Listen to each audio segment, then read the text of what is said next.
नमस्कार दोस्तों। आपकी अपनी पसंदीदा कहानी में आपका स्वागत है। आइए सुनते हैं प्रेमचंद द्वारा लिखित उपन्यास निर्मला का अगला भाग। आवाज सरोज शर्मा। रंगीली बोलती है, जरा आईने में अपनी सूरत तो देखाओ। तुम्हें मेरी कसम है, जरा देख लो कितना झेपे हुए हो। भाल बोलता, सच कहना, कितना झेपा हुआ हूँ। रंगीली, इतना ही जितना कोई भलमानस चोरी खुल जाने पे झेपता है। खैर, मैं झेपा ही सही, पर शादी वहां न होगी। रंगीली, मेरी बला से जहां चाहो करो। क्यों, भुवन से एक बार क्यों नहीं पूछ लेते। भाल, अच्छी बात है, उसी पर फैसला छोड़ते हैं। रंगीली बोलती, जरा भी इशारा न करना। भाल, अजी मैं उसकी तरफ ताकूंगा भी नहीं। सनियों से ठीक इसी वक्त भुवन भी आ पहुंचा। ऐसे सुंदर सुडौल युवक कलेजों में बहुत कम देखने को मिलते हैं। बिल्कुल माँ को पड़ा था। वही गोरा चिट्टा रंग, वही पतले दुबले गुलाब की पत्ती के से होठ, वही चौड़ा माथा, लंबी आंखें, डील डौल बाप का सा था। ऊंचा coat, breeches, tight boot, hat उस पर खूब खिल रहे थे। हाथ में एक हॉकी स्टिक थी। चाल में जवानी का गुरूर था, आंखों में आत्मविश्वास। रंगीली ने कहा, आज बड़ी देर लगाई तुमने। यह देखो, तुम्हारी ससुराल से यह खत आया है। तुम्हारी सास ने लिखा है। साफ साफ बतला दो, अभी सवेरा है। तुमसे वहां शादी करना मंजूर है या नहीं। भुवन, शादी करनी तो चाहिए अम्मा, पर मैं करूंगा नहीं। रंगीली, क्यों भुवन। कहीं ऐसी जगह शादी करवाइए कि खूब रुपए मिले, और न सही 1 लाख का तो डील हो। वहाँ अब क्या रखा है, वकील साहब रहे ही नहीं। बुढ़िया के पास अब क्या होगा। रंगीली, तुमसे ऐसी बातें मुंह से निकालते शर्म नहीं आती। भुवन, इसमें शर्म की कौन सी बात है। रुपए किसे काटते हैं। लाख रुपए तो लाख जन्म में भी ना जमा कर पाऊंगा। इस साल पास भी हो गया तो कम से कम 5 साल तक रुपए की सूरत नजर न आएगी। फिर 100-200 रुपए महीने कमाने लगूंगा। 5-6 तक पहुंचते पहुंचते उम्र के 3 भाग बीत जाएंगे। रुपए जमा करने की नौबत ही न आएगी। दुनिया का कुछ मजा न उठा सकूंगा। किसी धनी की लड़की से शादी हो जाती तो चैन से कटेंगे। मैं ज्यादा नहीं चाहता, बस 1 लाख हो, या फिर कोई ऐसी जायदाद वाली बीबी मिले जिसके पास सिर्फ बहनें हो। रंगीली, चाहे औरत कैसी ही मिले। भुवन, धन सारे ऐबों को छिपा देता है माँ। मुझे सब गालियाँ भी सुनाएंगे तो भी चू न करो। दुधारू गाय की लात किसे बुरी लगती है। बाबू साहब ने प्रशंसा सूचक भाव से कहा, हमें उन लोगों के साथ सहानुभूति है और दुखी है कि ईश्वर ने उन्हें विपत्ति में डाल दिया, लेकिन बुद्धि से काम लेकर ही कोई निश्चय करना चाहिए। हम कितने ही फटे हाल क्यों न हो जाए, फिर भी अच्छी खासी बारात हो जाएगी। वहाँ भोजन का भी ठिकाना नहीं, सिवाय इसके कि लोग हंसेंगे और कोई नतीजा न निकलेगा। रंगीली, तुम बाप पुत्र दोनों एक ही थैली के चट्टे बट्टे हो।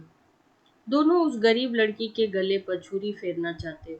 भुआ, जो गरीब है उसे गरीबी ही के साथ संबंध करना चाहिए, अपनी हैसियत से बढ़कर नहीं। रंगीली, चुप भी रह जाओ। आया है बड़ा हैसियत लेकर। तुम कहाँ से धना सेठ हो। कोई आदमी द्वार पर आ जाए तो एक लोटे पानी को तरस जाए। बड़े हैसियत वाले बने हो। यह कहकर रंगीली वहां से उठकर रसोई का प्रबंध करने चली गई। भुवन मोहन मुस्कुराता हुआ अपने कमरे में चला गया और बाबू साहब मूछों पर ताव देते हुए बाहर आए कि मोटे राम को अंतिम विश्वास निश्चय सुना दे, पर उनका कहीं पता न था। मोटे राम जी कुछ देर तक तो कहार की राह देखते रहे। जब उनके आने से बहुत देर हुई तो उनसे बैठा न गया। सोचा यहाँ बैठे बैठे काम न चलेगा, कुछ उद्योग करना चाहिए। भाग्य के भरोसे वहां अड़ी किसे बैठे रहे, तो भूखों मर जाएंगे। तुम्हारी दाल नहीं गलने वाली। चुपके से लकड़ी उठाई और जिधर वह कहार गया था उसी तरफ चले गए। बाजार थोड़ी ही दूर पर था। एक क्षण में जा पहुंचे। देखा तो बुढ़ा एक हलवाई की दुकान पर बैठा चिलम पी रहा था। उसे देखते ही अपने बड़ी बेतकल्लुफी से कहा, अभी कुछ तैयार नहीं है क्या महाराज? सरकार वहां बैठे बिगड़ रहे हैं कि जाकर सो गया या ताड़ी पीने लगा। मैंने कहा, सरकार यह बात नहीं, बुढ़ा आदमी है, आते ही हो जाएगा। बड़े विचित्र जीव हैं, न जाने इनके यहाँ कैसे नौकर टिकते हैं। कहा, मुझे छोड़कर आज तक दूसरा कोई टिका नहीं और न टिकेगा। साल भर से तलब नहीं मिली, किसी को तलब नहीं देते। जहाँ किसी ने तलब मांगी और लगे डांटने, बेचारा नौकरी छोड़कर भाग जाता है। वे दोनों आदमी जो पंखा झल रहे थे सरकारी नौकर हैं। सरकार से दो आदमी मिले हैं, इसी से पड़े हुए हैं। मैं भी सोचता हूँ जैसा तेरा ताना बाना वैसी मेरी भरनी। इस साल कट गए हैं, साल 2 साल और इसी तरह कट जाएंगे। मोटेराम, तो तुम ही अकेले हो? नाम तो कई कहारों का लेते हैं। वह सब इन 2-3 महीनों के अंदर आए और छोड़कर चले गए।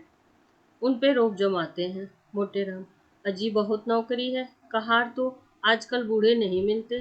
तुम तो पुराने आदमी हो, तुम्हारे लिए नौकरी की क्या कमी है? यहाँ कोई ताजी चीज? मुझसे कहने लगे, खिचड़ी बनवाइएगा या बाटी लगाइएगा। मैंने कह दिया, सरकार बुढ़ा आदमी है, रात को उसे मेरा भोजन बनाने से कष्ट होगा। मैं कुछ बाजार से ही खा लूँगा, इसकी आप चिंता न करें। बोले, अच्छी बात है, कहार आपको दुकान पर मिलेगा। बोलो साहब जी, कुछ माल तैयार है, लड्डू तो ताजे मालूम होते हैं। दो तौल दो, एक सेर भर। आ जाऊं वहीं ऊपर ना? यह कहकर मोटेराम जी हलवाई की दुकान पर जा बैठे और तल मार चखने लगे। खूब छक कर खाया, 2.5-3 सेर चट कर गए। खाते जाते थे और हलवाई की तारीफ करते जाते थे। शाह जी, तुम्हारी दुकान का जैसा नाम सुना था वैसा ही माल भी पाया। रसगुल्ले कलाकंद अच्छी बनाते हो, पर तुम्हारे उनसे बुरी नहीं। माल डालते से अच्छी बीज नहीं रह जाती। विद्या चाहिए। हलवाई, कुछ और लीजिए महाराज, थोड़ी सी रबड़ी मेरी तरफ से लीजिए। मोटेराम, अच्छा तो नहीं है लेकिन इच्छा तो नहीं है, लेकिन दो पाव भर दे दो। हलवाई, पाव भर क्या लीजिएगा, अच्छी चीज है, आधा सेर तो लीजिए। खूब इच्छापूर्ण भोजन करके पंडित ने थोड़ी देर तक बाजार की सैर की और 9 बजते बजते मकान पर आए। यहाँ सन्नाटा सा छाया हुआ था। एक लालटेन जल रही थी। चबूतरे पर बिस्तर जमाया और सो गए। सवेरे अपने नियमानुसार कोई 8 बजे उठे तो देखा कि बाबू साहब टहल रहे। उनको जगा कर देखा, वह पागलपन कर बोले, महाराज आज रात कहाँ चले गए? मैं बड़ी रात तक आपकी राह देखता रहा। भोजन का सब सामान बड़ी देर तक रखा रहा। जब आप न आए तो रखवा दिया गया। आपसे कुछ भोजन किया था या नहीं? मोटे, हलवाई की दुकान से कुछ खाया था। भाल, अजी पूरी मिठाई से तो वह आनंद कहाँ जो बाटी और दाल में है। 10-12 आने खर्चे हो गए होंगे, फिर भी पेट न भरा होगा। आप मेरे मेहमान हैं, जितने पैसे लगे हो ले लीजिएगा। आप ही के हलवाई की दुकान पर खाया था, वह नुक्कड़ पर बैठता है। माल, कितने पैसे देने पड़े? आपके हिसाब में लिख दिए हैं।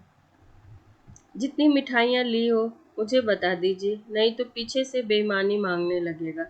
एक ही ठग है। मोटे, कोई 2.5 सेर मिठाई थी और आधा सेर रबड़ी।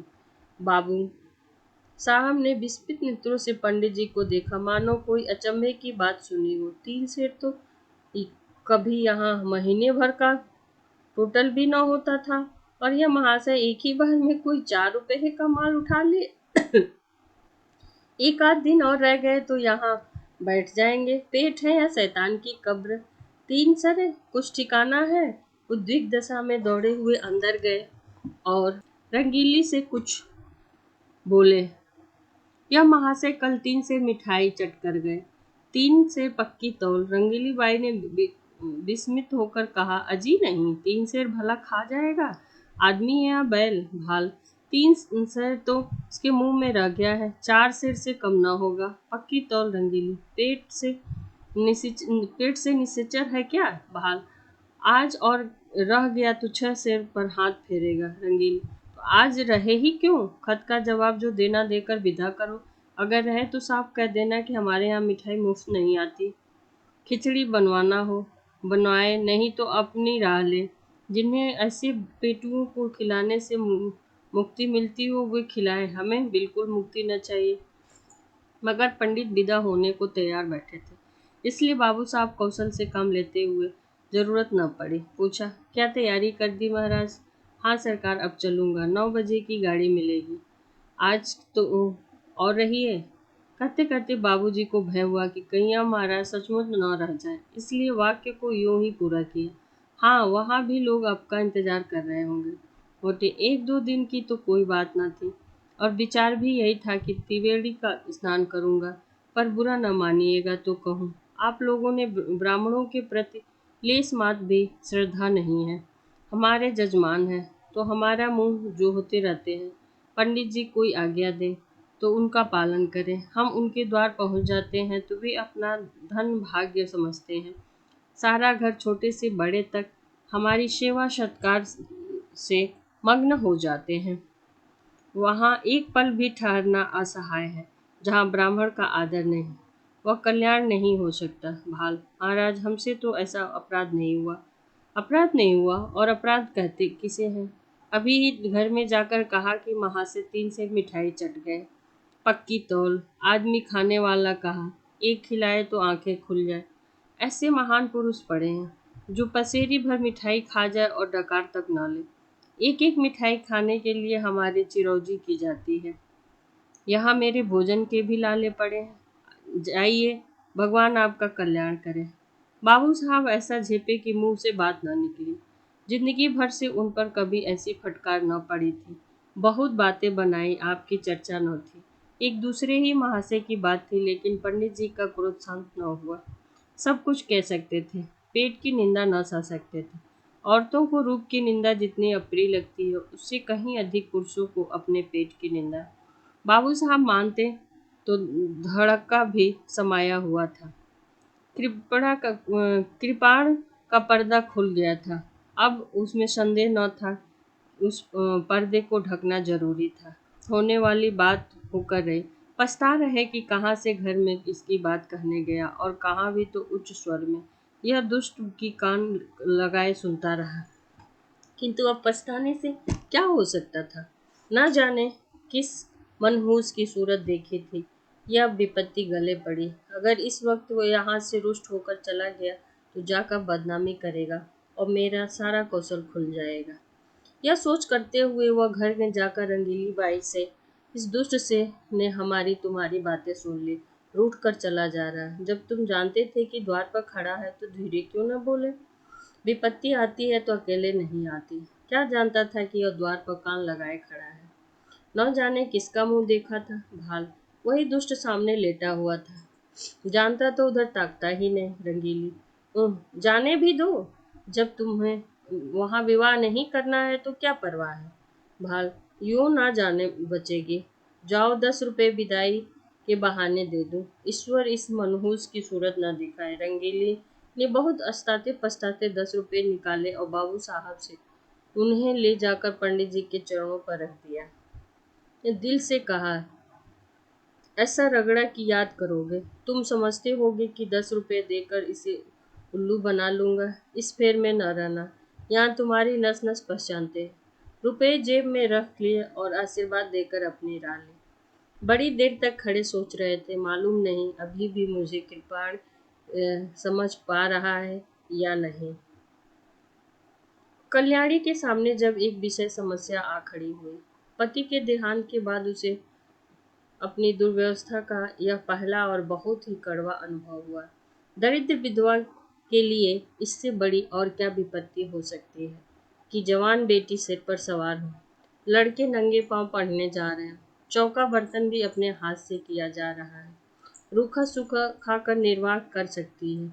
झोपड़े में दिन काटते जा सकते हैं, लेकिन युवती कन्या घर में नहीं बैठाई जा सकती। कल्याणी को भालचंद पर ऐसा क्रोध आता कि स्वयं जाकर उसके मुंह से पालिख लगाऊं।